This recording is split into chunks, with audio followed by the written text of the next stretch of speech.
Welcome to 180 Degrees, brought to you by the Sustainable Energy Authority of Ireland and supported by the Government of Ireland. Our mission is to be at the heart of Ireland's energy revolution. In this season, we share with you the stories of people across Ireland working towards a cleaner energy future. We discuss energy efficiency in the home, electric vehicles and Ireland's charging infrastructure.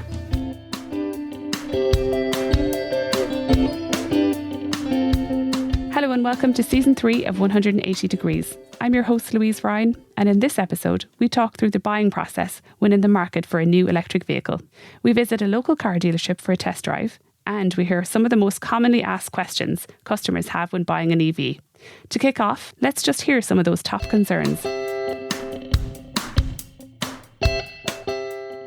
One of the biggest ones would be range anxiety. People who are not early adopters, who would be new to it. One of the biggest questions will be what is the range anxiety, and what is the battery life and the warranty on the battery. Yeah, so those two would be probably the most common. And then obviously then rolling on to that then is the grant application, which previously was a little bit tedious, but now it's fantastic. It's really seamless. It's 24, 48 hours approval. So yeah, those would be some of the concerns from customers coming in. Common concerns with the EVs would be maintenance. In regards to their different schedules around the maintenance and servicing of the cars, the answer is no. The servicing maintenance is exactly the same as any normal car. Intervals are the same. The big difference being that the costs are significantly lower because there is a huge amount less moving and serviceable parts in an EV. Essentially, they are completely maintenance-free. The running gear side of things is completely maintenance-free. There's no oil filter, air filter, spark plugs, fuel filter. They are all gone. The only serviceable filter in the car is for the pollen filter for the air conditioning. So obviously that has a massive impact on cost. Significantly lowers it. You're probably looking at €99 per service in an electric car as opposed to probably €250 for a normal car. So obviously that's a massive help towards the lower running costs in an EV. Even things like tyres and brakes tend to last longer because of regenerative braking. It takes up a lot of the stress that the brakes would normally be using. So like brake pads and stuff last longer. So they're extremely reasonable to keep on the road and to keep maintained properly. Okay, so it's great to hear the grant approval process is no longer a concern and that range anxiety is also improving now that EVs have better batteries and can travel further on one charge. I would like to mention that drivingelectric.ie is an invaluable source of information for anyone considering purchasing an EV. It covers topics such as range, battery size, EV maintenance and much more. Our Compare and Calculate tool allows you to browse and compare the latest electric, petrol and diesel cars on the market and shows you the differences in running costs and carbon emissions. We also have a journey costs calculator tool where you can enter your average annual mileage or even your most regular journeys such as your commute or the school run, then calculate the cost of these journeys in a range of different cars. We suggest checking these tools as your first step before visiting your local car dealership and booking an EV test drive. The dealers will be more than happy to answer all of your questions. Which brings me to our next slot. My colleague Orla visited Windsor Bray recently and had the pleasure of joining Michael Coughlin from Windsor Bray for a test drive of an EV to understand what the difference in driving one is really like. Michael. Hi Orla. How's it going? Grand, thanks. We're here to talk about EVs today in your capacity working for Nissan. Full disclosure, I'm an L driver, so I am not in the driver's seat. You are, but I think that's better because you know how to work the car and I don't. So do you want to talk me through the main differences when you're driving an EV and what do people usually comment on it during the test drive? Yeah, sure. I'll take you through the test drive experience and what it's like for most people. But believe it or not, you've just mentioned you're an L driver. The big difference, I suppose, between an EV and a petrol or diesel car is anybody can get in and drive these cars. I could have you driving this car in 10 minutes, Orla. That's how easy they are to drive. Okay. And the driving experience, once people get in a test drive, once they drive these cars, there is no one wants to give the keys back. So I'll just go through it with you. the first thing is we don't have an engine. So we don't start an engine, we power up. So typically when I would get into a car and I'd be talking to someone, I normally, you press the brake button, press the button to power the car up, and it powers up. They hear absolutely nothing, as you didn't there, but all the dials come alive. So I would normally talk them through it and just show them, explain the screen to them. So the screen will always show you your range. It'll always show you what your range is at the moment, how much battery percentage you have. You've got a telematics unit here. Okay. And that'll show you that it has your mapping, it has your Apple CarPlay, your Android Auto CarPlay and that. And normally we would talk through the different things in the car, the safety features, like standard right across the range. You've got forward emergency braking, you've got rear cross traffic alert, and the rear cross traffic alert is fantastic. We've all been in a position where we're parked, say, between two vans or two cars, and you're reversing out and you can't see. As you reverse out, there's two radars in the back bumper that pick up oncoming traffic, and they'll actually warn you if there is cars coming that you can't see. You've got your blind spot in your mirrors as well. Brilliant. So once we've explained all that, I'll normally, while I'm talking to people, because it's just a motor, there's just two directions you can choose, either forwards or backwards. So it's drive or reverse. And I would normally have slipped it into D while talking to them and then move off like so. Okay. And as you can see, there is the first thing you get off people is, wow, we're moving. But you didn't start it. Yeah, that's so quiet. And it's so quiet, and there's no noise. Now, there's an artificial noise built into the cars. It's called VSP, Vehicle Sound for Pedestrians. And that's a noise, it's like a whistle, an artificial sound that's built in the car, and somebody outside can hear it. It's in the car up until 30 kilometres an hour. It then goes out of it. And then as you decelerate and come back down, once you go below 25 kilometres an hour, it cuts back in. Okay, so pedestrians can hear the car. So the pedestrians, if you're in a car park, if you were in, a car park or in grounds or that moving around where there's a reduced speed limit, there's that whistle. Animals can hear it, people with hearing aids, young children and that. It just lets them know that there is something around. Brilliant. And then secondly, I suppose, when I pull out and we're explaining all these things, we'd normally drive up the road here. The people will comment on how quiet, how comfortable it feels. And I would explain to them that there's less fatigue driving an electric vehicle because there's no engine vibration in the car whatsoever. We talk about the maintenance because there's no real maintenance on an EV. And then once I get out here, I would always accelerate away. And as you can see, it's just like pressing a power button on a rocket. They just go and go because it's instant torque straight away, and it's the one thing that people do not expect when they get into an electric car. They think of milk floats, they think of old bread vans and that they're slow, when they're quite the opposite. Most people who get into an EV, regardless of what they've driven in the past, have never driven anything as quick as an EV or as exciting. And as you can see, like, I'm just driving along here, I'm not changing gears, there's no gearbox in the car. I have a standard steering wheel that you get in a normal car, the stalks for my wipers, my lights. So to get in, it's simplicity to drive. Now, the one unique feature that we have is we've got, in a petrol or diesel car, you've got an accelerator, a brake and a clutch. In an automatic, you've got your two pedals, you've got your accelerator and your brake. So an electric vehicle, that's essentially what it has. It's got an accelerator and a brake. And then we've got e-pedal. An e-pedal is, if I click this pedal here, it comes on my dash there. So as I accelerate, I'm using the power I need. But as I decelerate, I have no need to use the brakes at all. The car will just slow up for me. And it uses the motor, and regenerative power then puts power back into the battery. So I'm only using power as I need it. And it's possible to drive these cars for 2, 3, 4, 5 days without ever having to use the brakes. I mean, I'm slowing down to a turn here. As you can see, I haven't touched the brakes. It'll come to a halt. It'll actually hold me on an incline as well if need be, and then I can pull off again. Brilliant. So here's a learner driver question then. Is there no handbrake? There's an electronic handbrake in the car. Handbrake, okay. So when we pull in, you'll see I just clip this button, I pull it up, and that puts on the handbrake. Oh, very good. But the handbrake disengages automatically as I accelerate away, once I have my seatbelt on. That's much easier, isn't it? Absolutely, it is, yeah. So I've got my different modes, like you've got eco mode here as well. So you press the eco mode and you'll see that your range goes up roughly by about 10%. And what that's doing is, because the car is so powerful, it's limiting the amount of power you can take out of the battery. So the acceleration wouldn't be as brisk as it is in full mode. And also it'll limit the amount of power that your air conditioning uses, because the only two things that use the power from the main battery is your motor when you're driving or your air conditioning. Everything else, like your mapping, your dash, your screen, your horn, your lights, your wipers, all use your 12-volt battery, a standard 12-volt battery for power. So it doesn't put a drain on the main battery. Great. And so that'll be handy, I suppose, for driving around more built-up areas anyway, where you'd be going at a low enough speed too, more urban areas if you're going into Eco Drive. Oh, absolutely. Yeah. Eco Drive is perfect for that. As is, if you're sitting in traffic, I mean, if you were coming in the morning in towards the city centre and you're sitting in traffic, if you select e-pedal, you're just sitting there and you're just touching the accelerator as you want to move.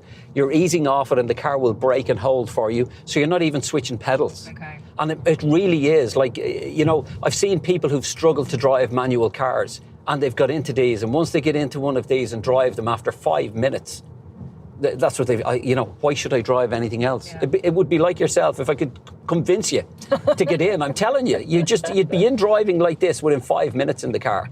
And if, the opposite, if somebody was only used to driving something like this, you'd never put them into a manual car and let them drive it. It's so complicated. Yeah. But it's the experience that people have and the experience they have out on the road. It's such a nice drive. Yeah. It really is. And people think that if they're buying an EV that there's going to be a compromise, in driving an EV. It's not. I don't care what car you're getting out of. If you're getting into any EV out of a standard car, this is like an upgrade. It really is.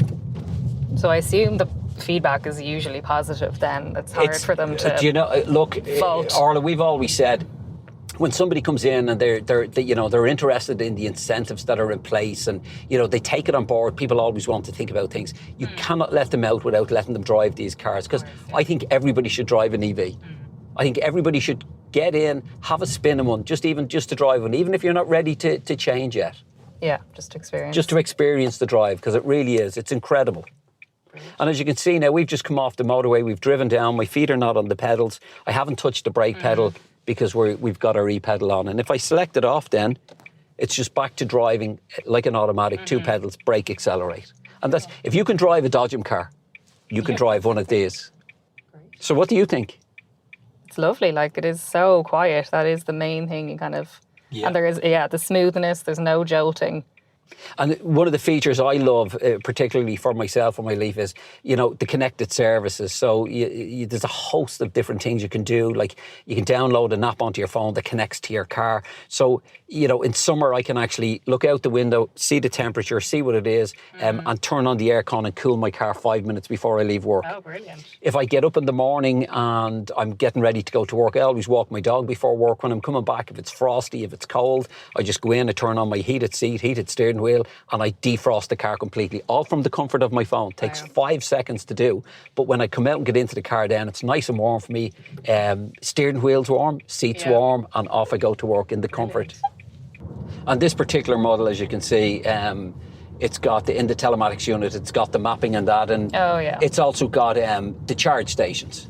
So if I click on this here, it'll give me a list, as you can see here, of all the different charge stations, where they are. There's one 400 metres, 700, 800, 800. Yeah, that's very handy. Mainly standard charge points, and then there's a couple of fast charge points as well. And you can filter it as well. You can filter it as well, yeah.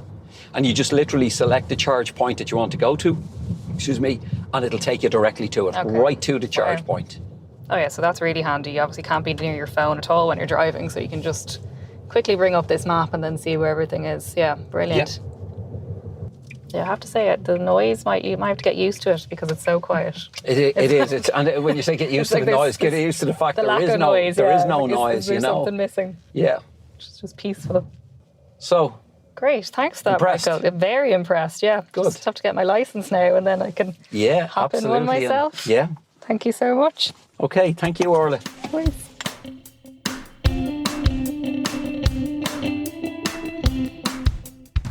Okay, I hope that's convinced everyone that they need to book a test drive as soon as possible. Orla, you really need to get the L plate sorted and go invest in an EV. Sounded like you were having way too much fun there. And finally then, Orla spoke to Michael about his customers' most common concerns, the SAEI grants available, and the importance of home chargers. We're just wondering, what are the most common concerns you'd hear from customers when they're coming into the dealership? Yeah, I suppose the concerns of people it's the one thing that hasn't changed over the years. So we see the same concerns when they walk in. And the number one question when people come into a showroom is range. And, how I would address that is I would always, pre-qualify them by asking them what their daily needs are in a car. So once you can get them over that hurdle, because, if you take the smallest battery electric vehicle, a 40 kilowatt battery at the moment, it'll do 275 kilometres on a single charge WLTP. Most people do around 50, 60 kilometres a day. But let's say, for argument's sake, they were even doing 200 kilometres a day, 5 days a week. That's 1,000 kilometres a week, 52 weeks of the year. So it's still of no concern to people, because the real convenience is, as we point out to them, you plug your car in at night, you get up, you have a full charge, and off you go again. So it's to let them know that they're not really reliant on public infrastructure for their daily needs. Would price come up then as well as much? Price wouldn't really be on people's agenda when they come in. Like it's range, and then it's battery and battery life and warranty, and does the battery need to be changed, and what type of warranty is on a battery. And I think it's the same for most manufacturers. Like ourselves with our Leaf has an 8-year battery warranty or 160,000 kilometres, and that's against 25% degradation. So if the battery has less than 75% of its power within the 8 years or 160,000 kilometres. If it's a faulty cell, it's fixed. If the battery needs replacing, it's replaced. So that addresses that concern. And then the other thing would be safety. And all the cars have a 5-star NCAP safety rating anyway. So, what do you feel are the key selling points for making the switch to electric? Is it more economical? Is it environmental? It depends on the customer. Like the early adopters where it was more environmental. Nowadays, I think it's in people's minds now with all the talk about EVs, with so many being available. So, pricing, cost to change, they're coming in. They're just curious now, where the early adopters knew everything about the car before they got here. People are curious now. They're coming in. They want to know about the car. And again, the first thing they do is, is address their concerns that they have about it. Once you get them into the car, the key is you get them into an EV and get them driving it. They don't want to get back out of it. And how do you find people's knowledge of EVs in 2021 compared to previous years? Yeah, and I think the great thing is now is that we have so many on the road now that when people come in, they will always tell you about their sister, their brother, their neighbour, their relative that drives an EV. So most of them have been in an EV, and they have a general knowledge of the car, impressed enough to come in, talk to ourselves then, and look to do the switch. What about the plans to ban sales of new petrol, diesel cars in 2030? How is that going to affect things? Well, if it goes ahead, what it means is that you will no longer be able to sell a petrol or a diesel engine from 2030 onwards. Now, it doesn't mean that they will all come off the road then. They won't. I think they can stay in the road till 2045, and after that then they can't get an NCT. So at that stage, it's, this is a transition period. We've 9 years left, and I know it sounds like a long time, but as we know, that will pass very, very quickly. And what grants are available from SAI for EVs? Yeah, another question when people come in. So the car is always advertised minus the 5,000 VRT exemption and the €5,000 grant that's available to the public or to a private buyer. The grant from the SAI is crucial, and it really is crucial to the sale of these cars, because there's a huge difference between, a car costing 10 grand more. If you take the €5,000 VRT and the €5,000 grant. And then there's a grant for people for their home charge point now, so they can get a grant of €600. Generally, a home charger is between €1,000 and €1,400. So if they're getting €600 back, they're getting nearly half the cost of it.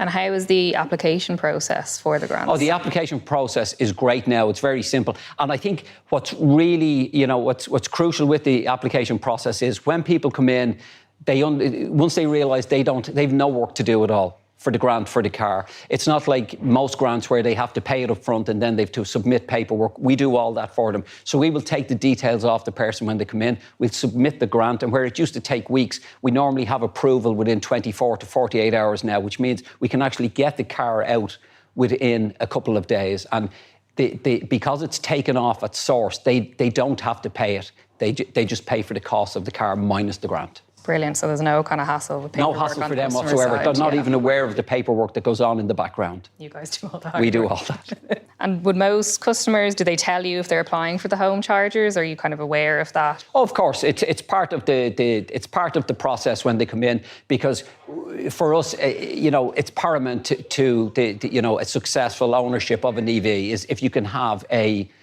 charge point at home. Being able to charge, not having to go out and charge, being able to come home, plug in and be fully charged the next morning. So we talked them through the process. We talked them through the grant application for it. We would have contact with SEAI approved and Electric Ireland approved installers to install it in their house. Normally it's done within a week, 2 weeks now of them purchasing the car. If someone can't get a home charger, say they don't have a driveway or they're renting, what would you recommend to them? Yeah, look, part of the pre-qualifying process is to, is to try and make sure that the person has access to a home charger, because for us it's paramount to owning an EV at the moment. If somebody's in rented accommodation, we'll always, advise that they get in touch with the landlord, get the landlord's approval to get the charger put on site. For somebody in apartments, it's changing now. It was a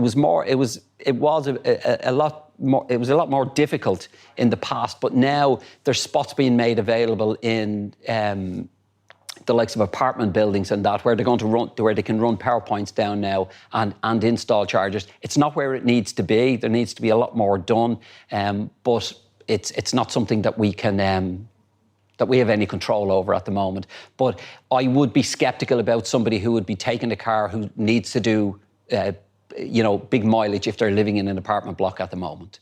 And are there any similar financial incentives for businesses to get EVs? Yeah, great incentives for businesses. I mean, businesses used to be able to avail of an SEAI grant of €3,800 that was removed. But still in all, for a business owner who buys an electric vehicle can benefit from the accelerated capital allowance. And normally they can write off up to €24,000 in value of the car against trading profits in year one. Whereas on a normal car, a petrol or a diesel car, that takes up to 8 years to realise. They can do it in the first year of EV ownership. The big saving for businesses would be for the employees, because there's no benefit in kind. And benefit in kind, for anyone who pays it knows, it can be €300-400 a month. So immediately, it's a €300-400 saving you make every month that you actually see in your pocket. There's toll charges as well. There's up to 50% reduction in toll charges. So there is good incentives there for businesses. So the latest figures show that 6,000 EVs have been sold in Ireland this year. And there's been a 150% increase of EV registrations, which is BEV and PHEV, compared to 2020, which is obviously great. But what do you think are the challenges now we have to achieve the government's target of 1 million EVs on the road by 2030? Okay, well, look, if you take a look, we've 9 years to get to 1 million cars. And for me, it's no different than a petrol diesel car. If you're trying to sell a petrol car or a diesel car and there's no fuel stations, people are not going to embrace it as quickly as they could embrace it. And the big problem for us, and it's been the same from day one, is infrastructure and charging. If you take the likes of Norway, over half the sales in Norway now, 50-60% of car sales in Norway are EVs. They started out on their EV programme at the very same time as us, okay, with pretty much the same infrastructure in place, same population, and they're already at 250,000 EVs, if not more. We're still struggling, and the problem we have is, even though people don't really need a public charging infrastructure in place if they're home charging, it's still paramount to selling the car, because they do have concerns. What if? So for me, it's getting the infrastructure in place. We have an opportunity, like we have so-called fuel stations, and you see them everywhere you go, whereas at the moment people are reliant on an app for the few charge points that we have, fast charge points, or on the mapping that's inside the car. Whereas the likes of fuel stations, when they're upgrading, it should be compulsory that they have to put in X amount of, and it could be done very easily if you look at their turnover of fuel and base it on that, 4 charge points, 6 charge points, 8 charge points, and the confidence that would give people that there is, anywhere they go that they see a fuel station, they can then charge there. What do you predict for the future of EVs? Like, where does the market lie? How is the technology going? Well, I mean, it's changing. You said it yourself. We've 2030 coming up upon us, and according to the government, we won't be able to sell petrol or diesel cars from 2030 onwards. So it's going to be an EV, one way or another, if that does go ahead. And the technology in the cars, as you'll see when we drive the car, it's far superior to most petrol diesel cars that are out there on the road. I think Michael covered a lot there, but if you still have questions about EVs, pop into your local car dealership for a chat. And of course, visit SEAI's website, drivingelectric.ie. Thanks to our guest, Michael. Next week, we're looking at charging an EV. What are the options? What's involved? And what support does SEAI provide? Thank you for listening to today's episode.